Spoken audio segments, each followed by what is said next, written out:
Hello humans, this is Random Visage and welcome to the Random channel. Today we're going to be continue playing not Wizards Fantasy, Medieval Fantasy. Wizards Fantasy is a completely different thing, if you know what I mean.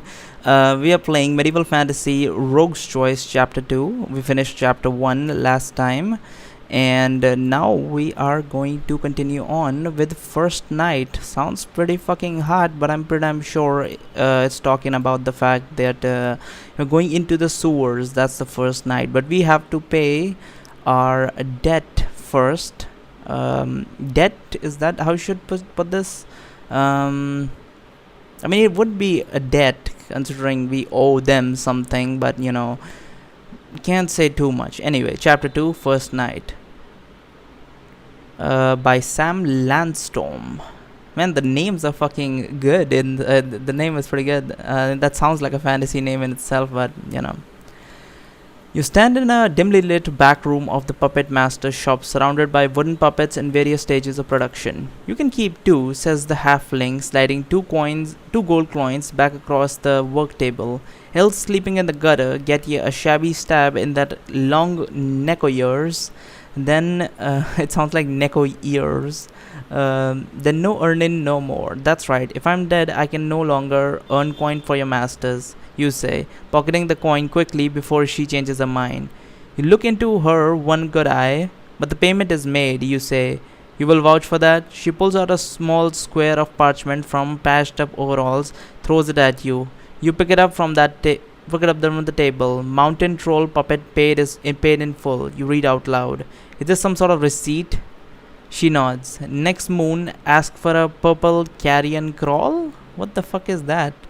And is it supposed to has 3 R's, or is that her accent? I mean, I'm guessing is that just her accent. Okay. Let's see. Where was I? I'm doing two things at the same time, so I'm getting kind of confused. That is ask for the purple carrion crawler puppet, you clarify. That is the password to make the next payment? She sighs. Do not be flabbing your gums about it neither. Ask for purple carrion crawler, you think, committing it to memory. I feel like I'm gonna have to remember that. That's gonna suck if I fucking forget. That would be awful, honestly. Committing it to memory. Payment going up next time, she says. How much? You ask. Double. You're lucky this didn't double this time, she shrugs. Pay off quicker. Outrageous, you think. Not that you're surprised. You know how House Ruda here starts the payment relatively low, then raise them over time. But double? What if the shady halfling is skimming off the top? It would be nice to have something better than this poor excuse for a receipt. You could ask her to add a date, the number of coins received, perhaps even a signature. Another alternative is to use a little blackmail. She goes by the name Stump. From what you have heard, agents of House Rudd here do not like to be known. You could drop a subtle hint that you might clumsily let her name drop around town if she doesn't treat you fairly. Finally, you can just get out of here quickly. All the puppet seems to be staring at you. It makes you nervous. I think I should ask for a better receipt. I don't think she would give me one, actually. And blackmailing someone on the first time meeting them, I don't know about that. And this is why I fucking love and hate this game. I cannot tell what's a good idea. Let's try, considering I'm a rogue, let's try some subtle blackmail. Does the matter of this shop know what you do for House Ruda here? You say. No need to be saying that name, and no concern of yours. Who knows something, and who knows nothing? I just wonder how many of the fine people of Middle Ring realize that you do, and I wonder why someone in your position is not a bit nicer to those of us who do know. You say. She scoffs. Off with ya. She waves towards the door. Oh, life decrease. You back away, watching her hand and her eye. Something hard slams you in the back. You're jolted forward. You turn around, a dagger at the ready. A giant with two heads and a club stands there. It's a wooden puppet. One of the strings attached to his club is vibrating. Mess displace, says the halfling. Make accidents? I think it is saying that. I mean, it is a she, isn't it? Her hands. Okay, so she's saying that if I mess with this place, it would make accidents, I guess. Man, this is so absurd to read. Again, you back away and your hand finds the doorknob behind you. Soon you're out into the, yeah, guessed as much that, Blackmailing someone on the first one may not be good, but I thought, it's Rogue, so I guessed that would work out, but I guess it didn't. Again, you back away and your hand finds a doorknob behind you. Soon you're out into the entrance hall and then out of the door into the street. Another month of freedom, dear sister, you think. You can't bear the thought of House Ruda here selling your sister Tamara to the slavers. I'm completely forgetting that what the fuck was the reasoning for her sister to be in a position where House whatever is selling her. Isn't he past part of House Ruda here? I mean, I feel like he is, but I feel like I should play the first chapter again, or at least read the part where he tells his story, because I completely am missing. I'm gonna read that after I'm done recording this episode, or maybe the next episode. We'll see when I feel like reading it, but I will read it because I feel like later in the story that would be important, and if I'm forgetting it, that's not good. Let's see. Of course, freedom is relative for your sister at the moment. With your mother and father gone, your family debt also falls on her, and so she works for House Ruda here as a pickpocket. She was always the best pickpocket in the family. Of course she was. Yeah, I really have no clue what's happening at this point, because I thought he was part of House Ruda here, but his mother and father are gone. Yeah, I have no clue. So it seems to me that the House Ruda is separate from his family, but apparently his family owed them a debt. That much I can collect from this, but I need to know exactly what it was, and I feel like that was in the first chapter, but somehow it escapes my memory. Well, obviously it's been 4 months since I played this, so it might escape my memory, obviously. Okay, so of course she was. With an innocent look and deft little hands, she made easy prey of unwary travelers sifting through bustling port city of Windborne. Where you come from. Tamara, hold on, I will come for you soon, you whisper, hoping somehow, through the grace of God, she can hear you. Okay. Wisps of pink paint the horizon between the thick buildings. I don't think I've ever heard someone describe a building as thick. Thick building, really? I mean, thick air I've heard, or something along those lines, but like thick buildings, that's new. Sunset, you think? That business took longer than you expected. How did that even take that long? We just went. I guess the traveling time must be really high. Okay. The business took longer than you expected. You had better hurry to catch Kriya at the outer ring guardhouse. Your ambitions require coin, and a lot of it. If that means hunting rats in the sewer tonight, then that's what you'll do. I'm really worried about the guard, really. I mean, honestly, what is he like? I don't know his loyalties, I guess. No, I can't say loyalties. What the fuck happened to my PC? The gate to the wall separating the middle and the outer ring of the city. The guard barely look as they usher you through. I think my driver's just updated. Okay, so it's working. I was like, fucking hell, the recording stopped 8 minutes in. Okay, you hurry towards the gate to the wall. I really need to stop saying okay and okay, moving on and whatever this stuff I keep babbling on about. You towards the gate to the wall separating the middle and the outer ring of the city. The guards barely look as they usher you through.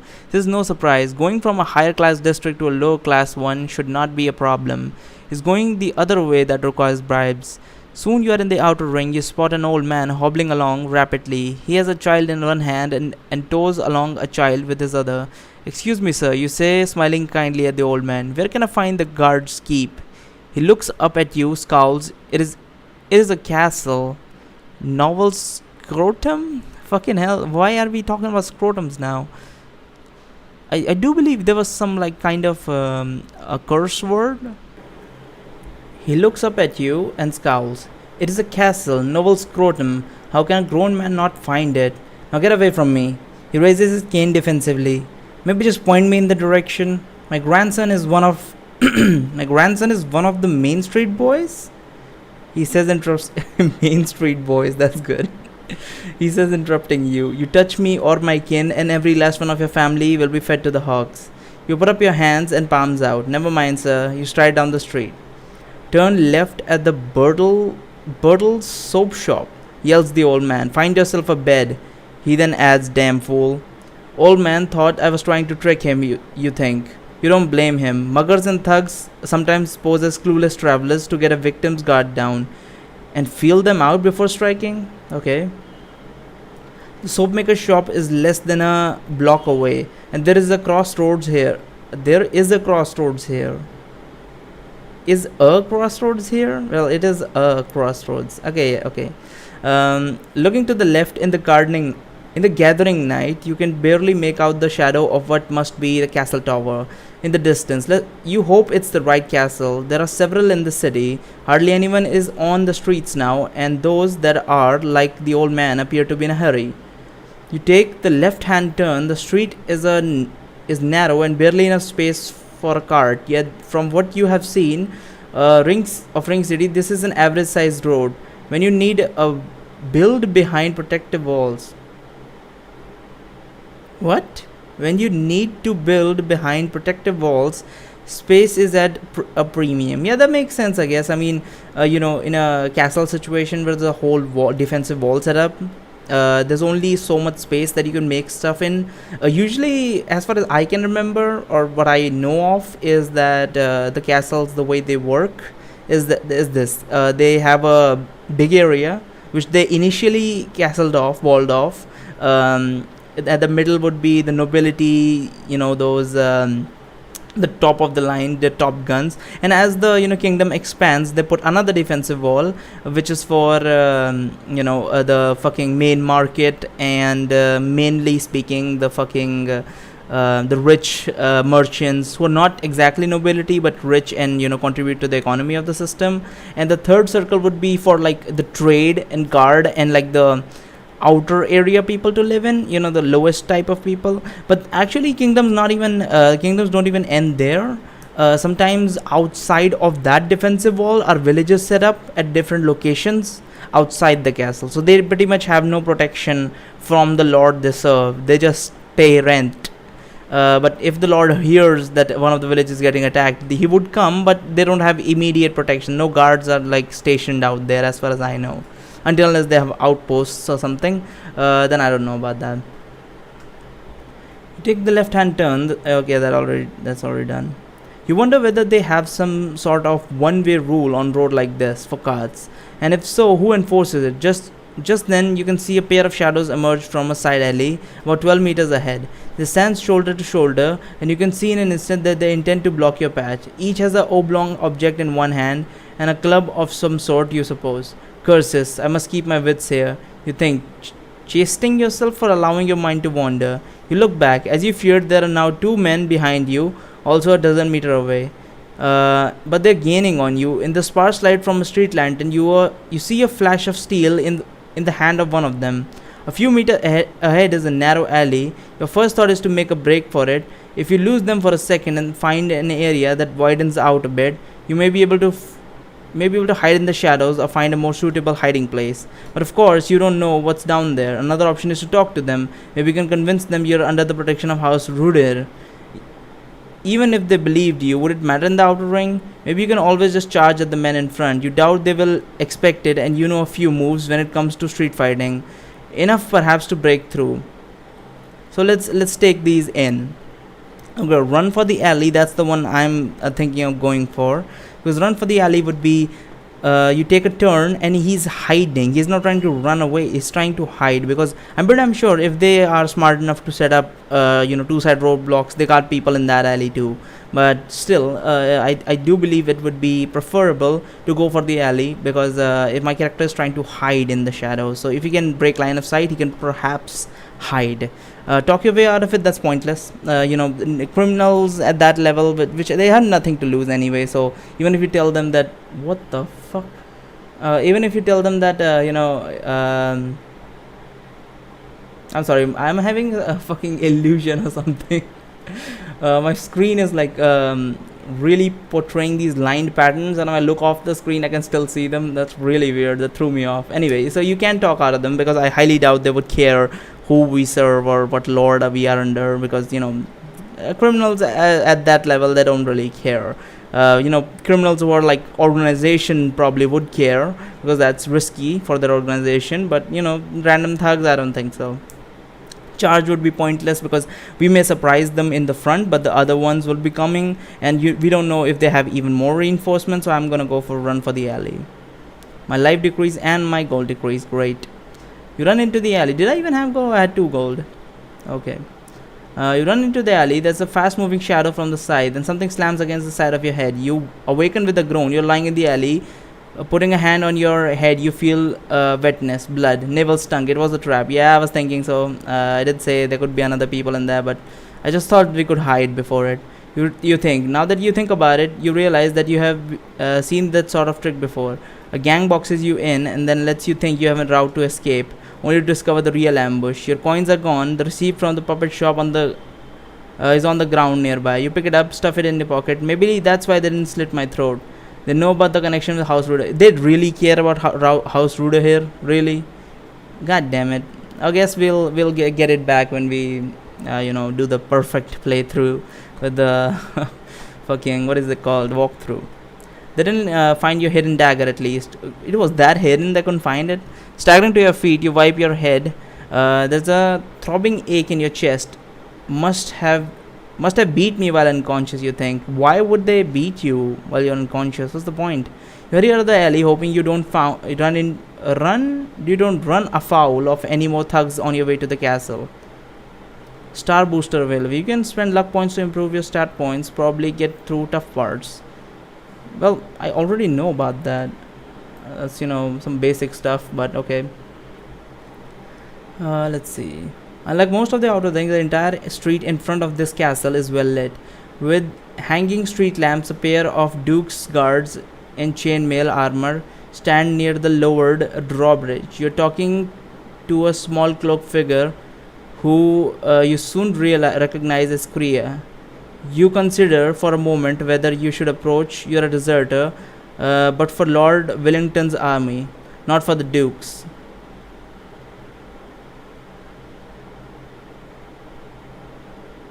Kriya is the girl, right? A deserter from Lord Wellington's army, not the Duke's. Right. Nevertheless, guards have always made you nervous, not wanting to loiter, which would truly make you look suspicious. You walk up to the trio. Kriya smiles when she sees you. I was just inquiring with these gentlemen as to when their captain will be back. Bonebrow comes and goes as he pleases, says one of the guards, a young man with a massive bruise swelling up his one eye. So he's referring to himself in third person, is that it? There must be a brute character. How is that a soldier keeps such erratic hours of duty? How is it that a soldier keeps such an erratic hour of duty, says Kriya. He prefers it, says the other guard, a man so gaunt that his armor is threatening to slouch off. Slow off? Wants to catch us unawares. You gonna clean out the sewer with this one? Bruce Face asks you while pointing at Kriya. That is our agreement, you say. You can pay me enough coin to go down there, says the skinny guard. He grins at Kriya. I can think of a lot more comfy places for a comely woman like you. Can you guess where? Kriya doesn't take the bait. Do you expect the captain will be back to the keep tomorrow? Might find him tonight at the Leering Virgin Inn, says the Bruce Face.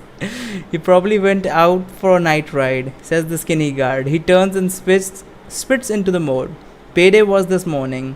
We do not want to hazard the sewers at night anyway, says Kriya with a sigh. The rats are too vigorous. She turns to the guards and curtsies.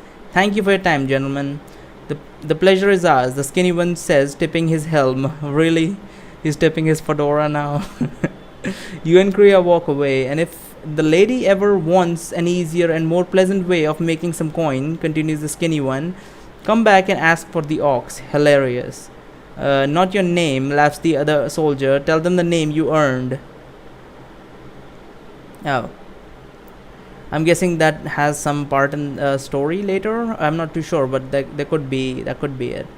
Not very bright, that one, you say once you have walked out of earshot. To talk that way to a wizard seems to me a straight road to hex. It would take a lich an eternity to curse every scoundrel in the city, she says, shaking her head. Scoundrels indeed, you say as you peer down the road. It took me less than 15 minutes in the outer rings to get accosted by a gang of thugs. I suspect it may be safer in the sewers with giant rats than in this place after dark.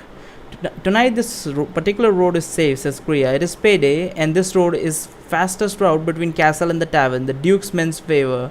There will be plenty of men at arms along the road. She nods at a trio of soldiers staggering a block ahead. A few of the Duke's men may be as dangerous as the gang, you say, and I presume the captain's night ride does not involve a horse. You are correct, says Kriya, which is why we are heading to the Leering Virgin Inn, as his man suggested. If it's an inn, then it suits me, you say, with a smile, even one full of soldiers. Blindfolded, you could have found the Leering Virgin Inn tonight, thanks to the sound of the raucous crowd blowing down the street. The inn is an old building, and even at night, you can tell it needs a fresh layer of paint. It has 2 stories, all the windows are barred.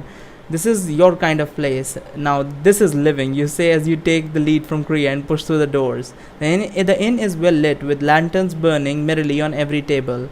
Although night has fallen less than an hour ago, the dancing and singing is already in full swing. There is a pair of minstrels in one corner. I'm not sure what minstrels are. One with a mandolin and the other with the flute. Okay, it's like a band, I think. An older woman with few clothes on stands on top of the pair, singing, her painted lips open wide, forming a distinct O. There are a lot of soldiers, although few are wearing armor. You can spot them just the same, full of scars, constantly slapping each other on the back, shoving, laughing as only a man who, at the moment, does not have a care in the world. What would they? They are the law. The women are all prostitutes, as best as you can tell. I think they're trying to write as best as you can tell. Nearby young one, maybe your age, has her hair up, no doubt to highlight her lovely neck. However, her hairdo is already mostly undone and tousled by early business. The only woman in the house that might not be a prostitute is one of the 2 barkeeps behind the bar, a comely woman with slightly pointy ears, half elf, you wonder. She smiles and laughs easily at a patron's joke as she reaches for a bottle up on the wall. The air stinks of tobacco and spilled ale. Kriya walks into the center like a rock in the midst of a churning river. She slowly turns, her eyes roving intently. A soldier staggers past her like a wobbly racing horse, barely missing her. Without thinking, you're standing by her, your hand near the hilt of your dagger. You find yourself in an unfamiliar role of a bodyguard. You don't trust soldiers near her. Strange, since you were one yourself only a few days ago. From your time on the march, you knew brave and good men, yet you have seen what they can do. That was war, you think. It is different here. You try to assure yourself. Kriya seems comfortable enough. If anything, she's annoyed. She's annoyed, judging by the slight scowl on her face. What? Oh, she's annoyed. Okay. You can handle her. She can handle herself, you think. After all, she handled you just fine when she bewitched you at the Green Dragon Inn. You wonder why you are not angry about that part. Part of the bewitchment, you suppose. You spot a fully armored guard. I was about to say fully grown guard. I was like, of course, this is not gonna employ a child. You spot a fully armored guard with a sword on his belt, standing guard at a stairway. There's no insignia on him. He might work for the inn. Suddenly, Kriya is in motion and you follow her. She walks up to a group of soldiers seated at a table littered with copper, silver coins, crowded with mugs of ale.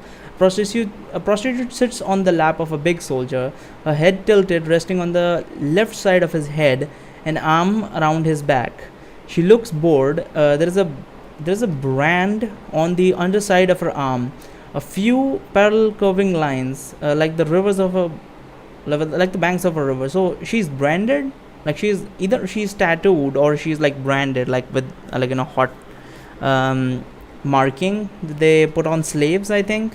The soldier is missing his right ear, nothing more than a small bump of rubbery flesh. Captain Bonebrow, do you remember me? Kriya says to the man with the missing ear. He looks at her with watery eyes, then slowly nods. The witch, he says. The soldiers around the table fall silent. We wanted to speak to you about the bounty for the rat, says Kriya. Several at the table are now quietly sizing you up. After a pause, the captain laughs, navel stung. It's an eager witch to hunt me down here like a treed fox. He laughs again. Tomorrow morning I shall attend to this. I will not so much as speak of the sewers again tonight. I will find you at the outer ring keep, asks Kriya. Then the captain nods. Very well, says Kriya. I shall see you in the morning. He will be late, says one of the men at the table. Our master rented the best room tonight. The soldier leans around the table, slaps the leg of a prostitute sitting on the captain's lap. She smiles faintly at him, maybe it's a wince, and returns to a vacant expression. You and Kriya take your leave. That went way better than I expected, honestly. I mean, obviously, I lost 4 life and 2 gold, but that's before that. The tavern scene went much better than expected. It appears the rat will be safe from us tonight. You say outside the inn. There's nothing to be done about it until tomorrow, says Kriya. Not that I would go down the sewers and out anyway. To your bed then, lead the way, you says, motioning towards the road. She raises her eyebrow at you. Oh, you say, hoping the disappointment doesn't seep into your voice. I can sleep on the floor if you insist. I just thought because it was going to be a cold night. I'm sure you know that it actually is warm night as it is presently summertime, says Kriya. But it is not the particulars of who sleeps where that concerns me. Rather, it is that I live in the middle ring. My congratulations to you for your proper home in a proper neighborhood, you say with a sarcastic flourish and a bow. The charisma on this guy is ridiculously high. Am I not worthy to accompany you to? It's not that, she says, cutting you off. The problem is the journey there. The outer ring is barely patrolled as it is, and now with the entire guard freshly paid and indisposed, she says, pointing into the inn, the criminals own the streets even more than usual. You nod, yes. If not for my quick wits and amazing agility, I would be bleeding to death in a gutter even now. I did get almost beaten to shit, alright? So, this proves another thing that they have sections and very particularly aimed dialogue that fits in that depending on what choice you trigger. But so because otherwise this would have said and that's why this is here, despite the fact I did end up bleeding and get beaten to shit, because this would have said that maybe he's lying. That could also be the case, just because he wants to look cool. But that I think that's just triggering dialogues one after the other. So it's a whole paragraph attached, not like singular dialogues depending on what we pick and what we not pick. Let's see. I will get a room here, she says, pointing at the inn. Wise, you say. Thanks to the soldier within, nowhere in the outer ring is better guarded tonight. Save the castle itself. And as of which, I'm sure you can beguile the innkeeper to give us the best room free of charge. Not us, she says. You will need to make your own arrangements for the night. What? It would be more economical to share a room. I do not know you so well yet, and it would not look proper, says Kriya. People know me in the city and I have a reputation. You have a reputation as a witch? Yeah, that's what I'm thinking. Like, seriously? You says, I do not think that spending a night with a dashingly handsome man with surprisingly clean teeth will further damage your reputation. I will see you at the castle gate tomorrow morning, she says, waving you off as she steps back towards the inn. Your reputation, you call after her. I should worry about my reputation. She disappears through the door of the inn, which, you whisper under your breath. You sigh. The ladies from the Green Dragon Inn, Rohatia, Katrine, fretted about their reputation too. Of course, those women were married and neither of them were carrying a dead rat in their pocket. Maybe I need to dress better, you think. A daydream occurs to you just then. You imagine yourself on a shopping spree in the inner ring, your nose held high. Rohatia, Katrine, and Kriya all look on as you strut past them. They call out to you, but you pay them no mind. I cannot let my thoughts wander here, you think as you bring yourself back. You're not ready for sleep yet, so the question is, what do you do now? You remember one of the soldiers saying that the captain had rented the best room at the Leering Virgin Inn. Today is payday. Maybe he left some coin back in his room for you. The inn isn't very large, and if you can get to the top floor, it shouldn't be difficult to identify which room is the finest. You pat your cloak and feel your thieves' picks through the fabric. The problem is getting to the upper floor without notice. With an inn full of soldiers, you do not want to even be remembered tomorrow, much less caught red-handed. Another option is to spend some time observing from the shadows. This is something your mother always emphasized. Observe first, then act. The problem is, do you really want to be skulking around the outer ring at night? This is a difficult one. I mean, our character's mother did give some fine advice. Observing is very important, but this area is not very good. But I'll observe outside. This is one of the issues. Someone actually said in the comments as well that I should take the initiative and go for, like, the kill and just go in. But it's like half the time it looks like I'm going to die immediately if I try and go in just because I feel like it. So I prefer to take the more cautious approach. That's just how I do. So how about we boost our stats? I do have some. I can boost my life a little bit. I can boost my life a lot. Fucking hell, I got loads of points. Actually, I'm not gonna waste them. In the later games, they're probably going to be much helpful unless I have to start a checkpoint or whatever. So this would help later. I rather not waste my points like this. Let's observe outside. It's your first night here. Why not get a better feel for the city? Your mother would be proud. You step into the closest alley. It is. Wait. Did we just miss that fucking opportunity? Wait, hold on. Is that it? I thought we were observing the fucking the fucking inn, and we are gonna break in after that. But apparently, we are, maybe. I need to see. You step into the closest alley. It is less than a meter wide. Something scurries off in the darkness. Rat. You remember what Kriya said about people going missing. You stare into the shadows for a few long seconds until you're satisfied. Until you're satisfied that you're alone. Looking out from the mouth of the alley, you have a good view of the inn, but not much more. Observe from above. You think it's bold for your first night. Yeah, it must be very difficult to climb up to the roof, though. Like, I mean, nowadays, the fucking there's always that what is that pipe thing? What is it called? The let out pipe. Your roof is filled with water, so it drains the water out. One of those drainage pipes. You can climb on that. But I don't know in the old days if there was anything much to climb or hold on to. It's a little bit weird, but we'll see. What options do we have? We could also do the climb. What is it called? I forgot what the name of the climbing method is called. I think it's called the chimney climbing method. Once Bear Grylls showed it off on one of his episodes of Man vs. Wild. It was something like if two areas are really close next to each other, like two walls are really close, that your legs could just reach. You could just put your back on one of the walls and put your legs on another one, and then you just press against the other wall, and then you slowly climb upwards. It's a very risky method because if you let go for a second or the tension loses, you're just gonna fall straight down, break everything in your body if you not die straight up. So yeah, it's dangerous. I mean, it looks fucking dangerous, but we'll see. It's bold for your first night in the city, but you always did enjoy heights. This alley is narrow and its walls are roughly hewn brick. An easy climb, you think. You head deeper into the shadows and then shimmy up your arms and legs, pushing upwards on the opposite wall. Soon you find yourself looking over the roof. You pull yourself up over the lip of the building, sit down lightly. The ceiling below may be thin. You don't want anyone hearing you. You creep over the apex of the roof, look down at the inn. Up there, 3 stories up there's a cool breeze. Much better, you think. Traveling over the rooftops was a common way for you to get around your home city at night and occasionally during the day. You had fallen once, broken an arm and some bones in your hand, but you were back up there as soon as you were able to.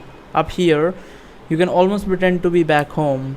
Lights are sprinkled over the city, but it's mostly dark, just shadows of the buildings. The Duke Castle is in the inner ring, stands like a mountain in the background. Why am I reading this way? Towers are sprinkled throughout the landscape. The only towers I remember are like fucking demonic towers from the last game. It was a much different playthrough from this one, and the problems are much different as well. But we'll see how far this one goes. I think that one was more based on how people react to demons and how demonic the situation can get. This one is more about how much money and these things are valued in society. Very interesting though. The Duke's Castle is in the inner city, stands like a mountain in the background. Towers are sprinkled throughout the landscape. It's a new moon, so there is not even a sliver of moonlight. However, the sky is clear and the starlight offers a little added illumination to the torches and lamps spread out below. A light sputters to life in one barred window of the second story of the inn. You catch a glimpse of the dark curly hair and black... What? You catch a glimpse of a dark curly hair and black loose fabric before the figure moves away from the window. It must be Kriya, you think. No prostitute would be dressed in baggy, round-spun fabric. Feeling slightly voyeuristic, you crawl along the roof to get a better angle. Sure enough, there she is, her knapsack open on her bed. She pulls out a book and candles. She then walks away and disappears from view. You consider moving your position again when a shiver goes down your spine. You look up. Nothing. Everything is still except for a group of men passing near a street lantern a few blocks up. You keep your eyes moving and turn around a few times, afraid someone might be sneaking up on you. Nothing. Flattening yourself completely to the roof will make you nearly invisible. You peer into the darkest places, trying to coax your eyes to fully adjust to the dim light. You smell food from somewhere and makes your stomach ache. Rhea appears in the window again. She opens the window pane inwards, no doubt to let in the cool night air in. What? No doubt to let in the cooler night air. She then goes back to her bed and the knapsack. What the fuck is a knapsack? Do they not have beds? Are they sleeping in fucking bags, sacks? She opens the book. She should learn to draw her curtains, you think. You could teach her a lesson by leaping over the gap and grabbing the bars. Thanks to years of climbing, you have strong hands. If you go to the very edge of the roof, the leap will not be far. Making the leap is easy enough, but doing it without unwanted notice might be a matter of luck. Someone can walk out of the inn at any moment and see you flying over their head. You crawl down to the side of the roof to inspect the window mirror carefully. Now you're less than 4 meters from the window. Kriya could see you now if she looked. Although you would be only a shadow to her outside of a lantern light. The bars over the window have hinges, evidently to allow the resident to open them. The bars are probably locked with the same key as the door to the room. An escape in case of fire, you suppose. She can let me in and no one will know I'm inside, you think. Her precious reputation will be intact and you can save some coin on the room. Oh boy, this could end badly.